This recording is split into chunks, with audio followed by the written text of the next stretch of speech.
लोकप्रिय सांसद श्री मुकेश राजपूत जी, माननीय विधायक फर्रुखाबाद सदर मेजर सुनील दत्त द्विवेदी जी, माननीय विधायक भोजपुर श्री नागेंद्र सिंह राठौर जी, माननीय विधायक कायमगंज डॉक्टर सुरभि जी, माननीय विधायक अमृतपुर श्री सुशील कुमार साक्य जी, जिला पंचायत अध्यक्ष श्रीमती मोनिका यादव जी, विधान परिषद सदस्य श्री प्रांशु दत्त द्विवेदी जी, भारतीय जनता पार्टी के जिला के अध्यक्ष रुपेश गुप्ता जी, लोकसभा प्रभारी अजय धाकरे जी, दिनेश कटियार जी, शिव महेश दुबे जी, क्षेत्रीय अध्यक्ष श्री प्रकाश पाल जी, भारतीय जनता पार्टी के सभी पदाधिकारीगण, भारी संख्या में फर्रुखाबाद के आए हुए मेरे सभी उपस्थित बहनों और भाइयों, आज मां गंगा के सानिध्य में बसे हुए फर्रुखाबाद जनपद, जिस जनपद में भगवान बुद्ध ने, तीर्थंकरों ने और बाबा नीम करोली ने अपनी पवित्र साधना से जिस जनपद को धन्य किया है, इस धरा को कोटि कोटि नमन करते हुए मैं आप सबका हृदय से अभिनंदन करता हूं। बहनों और भाइयों, आज जहां एक ओर जनपद की 288 करोड़ रुपए की परियोजनाओं के लिए जो हमारे माननीय जनप्रतिनिधियों ने इस जनपद में लाने के लिए अहर्निश प्रयास किया, उन योजनाओं का सौगात होली के पूर्व आप सबको प्राप्त हो रहा है। वहीं साथ ही साथ आज देश की एक महत्वपूर्ण योजना, प्रधानमंत्री मोदी जी के विजन को सबसे पहले जमीनी धरातल पर उतारने वाला कोई जनपद, digital public infrastructure for agriculture AgriStack योजना, इस योजना को जमीनी धरातल पर उतारने वाला पहला जनपद, आज किसान क्रेडिट कार्ड की 10 मिनट के अंदर लोन की सुविधा से जुड़ने वाला पहला जनपद देश का फर्रुखाबाद बना है। मैं इसके लिए यहां के जनप्रतिनिधि और प्रशासन को धन्यवाद देता हूं और आप सभी अन्नदाता किसानों का हृदय से अभिनंदन करके प्रधानमंत्री मोदी जी का भी आभार व्यक्त करता हूं। अब इस योजना के लागू होने से हम सब जानते हैं कि यह योजना जैसे ही लागू होगी, होने के साथ ही एग्रीस्टेक योजना के कारण यहां पर डिजिटली केसीसी की सुविधा अन्नदाता किसानों को प्राप्त हो जाएगी और इसके लिए 4 बैंक, भारतीय state bank, bank of Baroda, Punjab national bank, bank of India, ये सभी सहयोग कर रहे हैं। यहां की सफलता के बाद पूरे प्रदेश के अंदर और पूरे देश के अंदर योजना लागू होने जा रही है, क्योंकि पायलट इंप्लीमेंटेशन के माध्यम से हम लोगों ने पहले चरण में जनपद फर्रुखाबाद को लिया और फर्रुखाबाद के बारे में जब यहां पे चर्चा भी माननीय सांसद जी और माननीय विधायक जी कर रहे थे, तो मुझे याद आ रहा था कि यहां के लोग बार बार कहते थे संकिसा धाम का हम सुंदरीकरण का काम कर रहे हैं और संकिसा धाम दिव्य धाम के रूप में प्रस्तुत होगा, कोई संदेह नहीं होना चाहिए। बाबा नीम करोली के धाम के भी सुंदरीकरण की एक कार्य योजना हम लोगों ने प्रस्तुत करने के लिए कहा है और मां गंगा की अविरल और निर्मल धारा के लिए नमामि गंगे परियोजना के माध्यम से प्रधानमंत्री मोदी जी का जो अभियान चल रहा है, इस पर पहले की तुलना में बहुत काम हुआ है। जो बचा है प्रयागराज कुंभ के पहले पहले हम उस काम को भी पूरा करने जा रहे हैं। बहनों भाइयों, यहां पर सांसद जी भी कह रहे थे और हमारे विधायकगण भी कह रहे थे, बार बार कहते हैं कि गंगा एक्सप्रेसवे, और मैं आप सबसे कहने के लिए आया हूं, हमारा सर्वे का काम चल रहा है और फर्रुखाबाद होते हुए मां गंगा को जोड़ते हुए गंगा एक्सप्रेसवे फर्रुखाबाद को जरूर जोड़ेगी। उसके लिए हम लोग अपनी पहले भी कह चुके हैं कि कार्य होना है। फर्रुखाबाद वासियों को इसके लिए किसी के पास जाने की आवश्यकता नहीं है। डबल इंजन की सरकार डबल स्पीड से चलती है। जनप्रतिनिधिगण आपकी मेहनत करते हैं, प्रयास करते हैं और योजनाओं को आपकी जमीनी धरातल पर लेकर के आएंगे। 100 किलोमीटर का हम सर्वे का कार्य पूरा कर चुके हैं। हम लोग इसको गंगा एक्सप्रेसवे से लेकर के और बुंदेलखंड एक्सप्रेसवे तक जोड़ने की इस पूरी कार्य योजना को जमीनी धरातल पर उतारने के लिए बड़े कार्य योजना के साथ काम कर रहे हैं। फर्रुखाबाद आने वाले समय में कानपुर की तर्ज पर एक आधुनिक जनपद बनने की ओर तेजी के साथ अग्रसर होगा, कोई संदेह नहीं होना चाहिए। बहनों भाइयों, ये जनपद ने, जिस जनपद ने ब्रह्मदत्त द्विवेदी जी जैसे सपूत दिए हों, जिनका जीवन राष्ट्रवाद के लिए समर्पित था, और आप सब जानते हैं समाजवादी पार्टी के चीर हरण के दृश्य को बेनकाब करने वाला कोई एक भारत मां का लाल था तो वह थे इसी धरती के सपूत स्वर्गीय ब्रह्मदत्त द्विवेदी जी थे। उन लोगों ने उस समय समाजवादी पार्टी के उन षड्यंत्रों को पूरी तरह दूर करते हुए एक आह्वान किया था, राजनीति का शुद्धिकरण होना चाहिए, अपराधीकरण समाप्त होना चाहिए। और बहनों भाइयों, मैं आभारी हूं आप सबका, आदरणीय प्रधानमंत्री जी का, प्रदेश की जनता जनार्दन का, कि हम लोगों ने प्रदेश की कानून व्यवस्था को आज ऐसा बना के रख दिया है कि पूरे देश के अंदर कानून का राज के बारे में जब चर्चा होती तो उत्तर प्रदेश की सब लोग चर्चा करते हैं।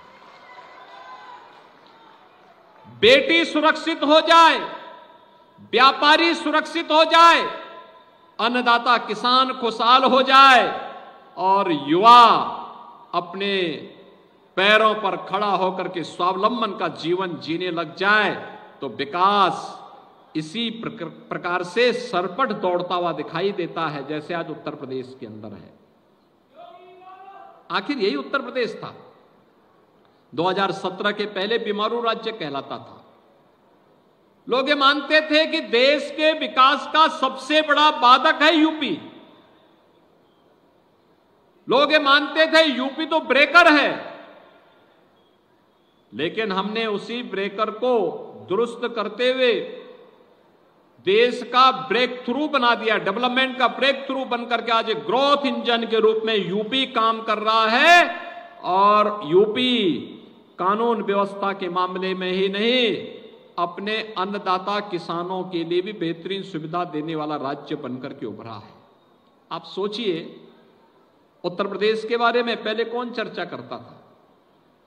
यूपी के बारे में यहां जाति की चर्चा होती थी, मत और मजहब की चर्चा होती थी, विकास की चर्चा नहीं होती थी, किसान की चर्चा नहीं होती थी, युवा की चर्चा नहीं होती थी, महिलाओं की चर्चा नहीं होती थी, धामों की चर्चा नहीं होती थी, आस्था की चर्चा नहीं होती थी। आज तो विकास की योजना का लाभ हर एक गांव, गरीब, किसान, नौजवान, महिलाएं सबको समान रूप से प्राप्त हो रही है। कोई सोचता था उत्तर प्रदेश में 7 वर्ष में डबल इंजन की सरकार 56 लाख गरीब को सिर ढकने के लिए छत दे दे, एक एक मकान दे दे। आज यूपी के अंदर 7 वर्ष के अंदर मात्र एक कार्य पूरा करके दिखाया गया। कोई सोचता था गरीब के घर में शौचालय बने, आज 3 करोड़ गरीब के घर में शौचालय बन गए। कोई सोचता था गरीब को 5 लाख रुपए की स्वास्थ्य बीमा का कवर मिलेगा, हम लोगों ने 5 करोड़ से अधिक आयुष्मान के कार्ड प्रदेश के अंदर जारी कर दिए हैं। 5 करोड़ औरों को देने की तैयारी चल रही है। और अभी तो उत्तर प्रदेश में एक फैमिली आईडी कार्ड जारी हम करने जा रहे हैं।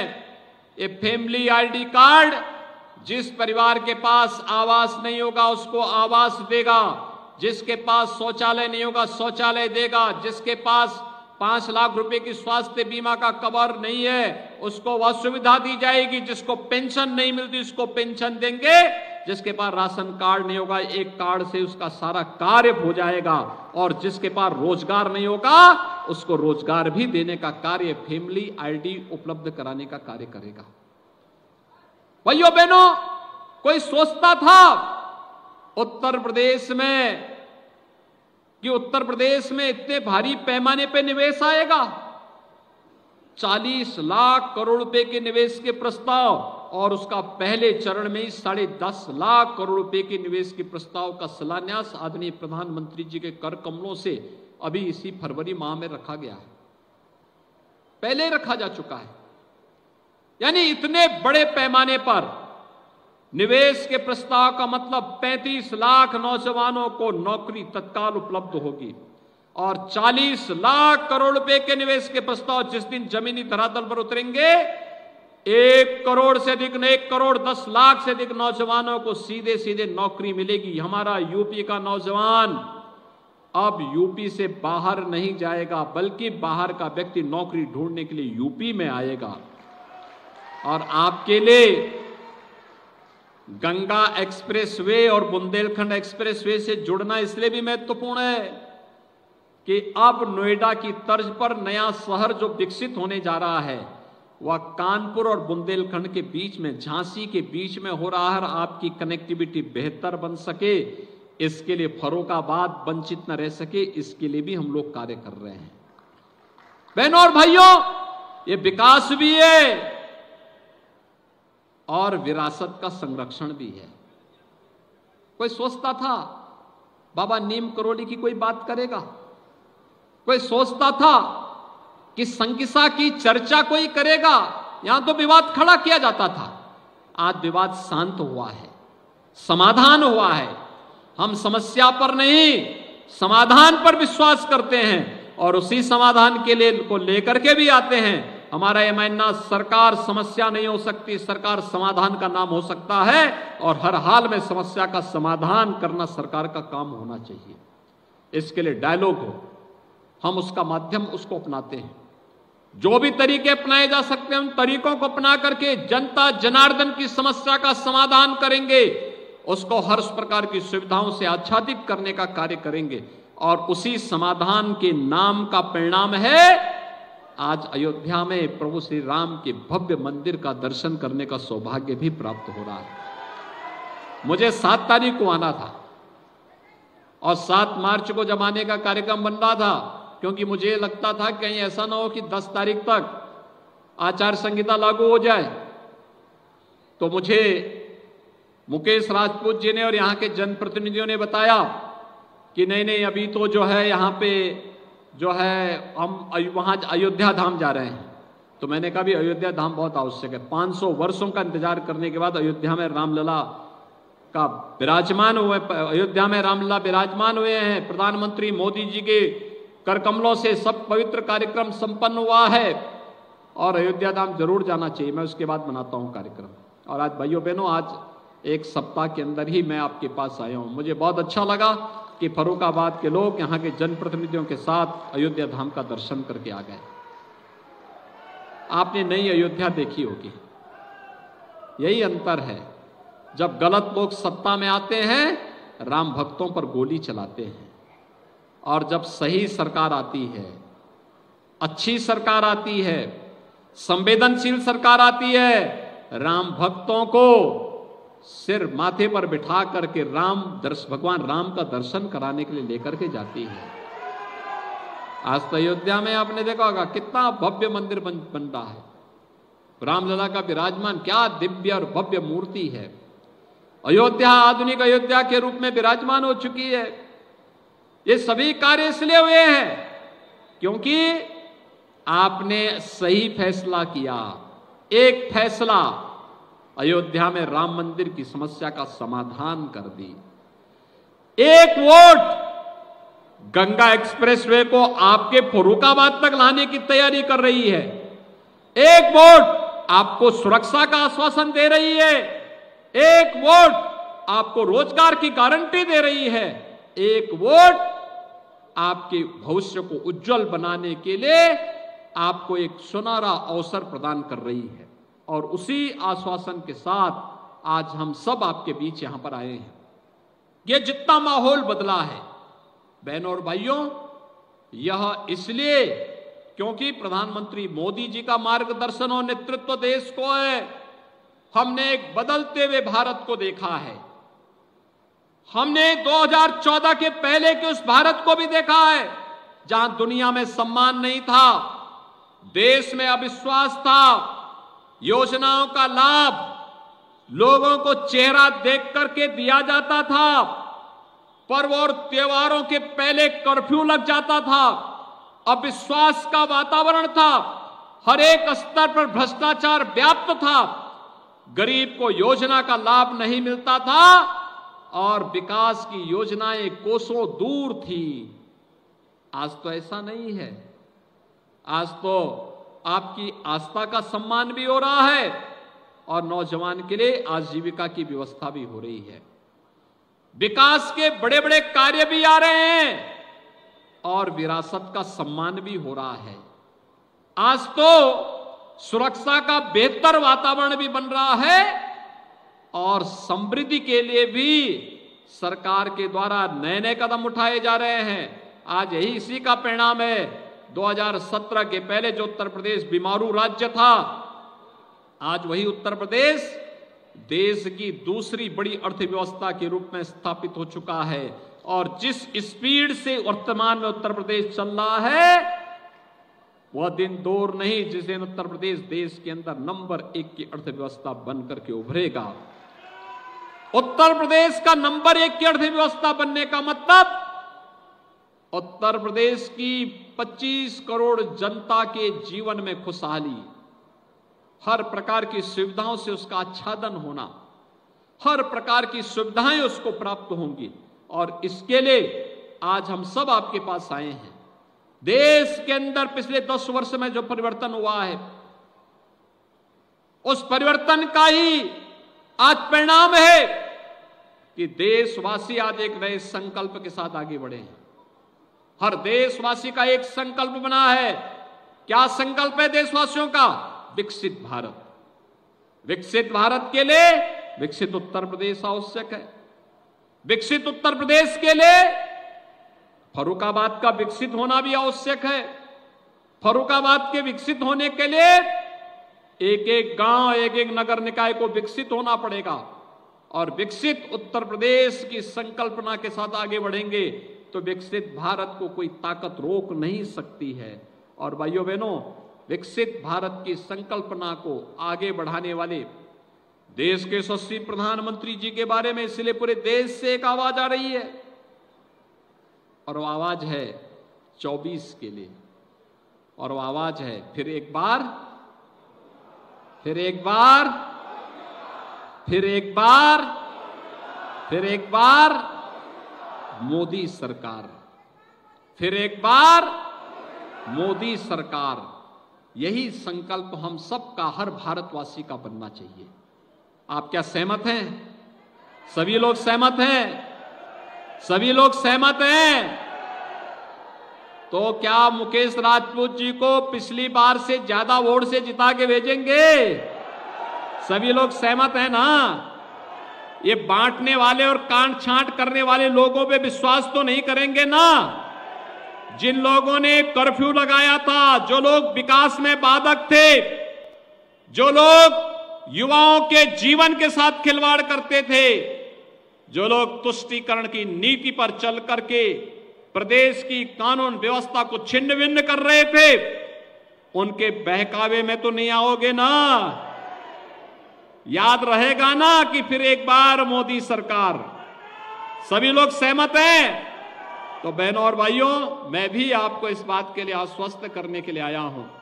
ये 288 करोड़ तो होली का उपहार है, और गंगा एक्सप्रेसवे का शिलान्यास करने के लिए फिर हम लोग यहीं पे आएंगे, चिंता मत करो। सभी लोग सहमत हैं ना? तो फिर सब मेरे साथ बोलेंगे, भारत माता की, भारत माता की, भारत माता की जय श्री राम। जय जय श्री राम।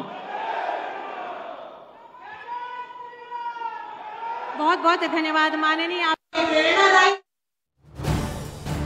आप देख रहे हैं न्यूज़ 18 उत्तर प्रदेश उत्तराखंड।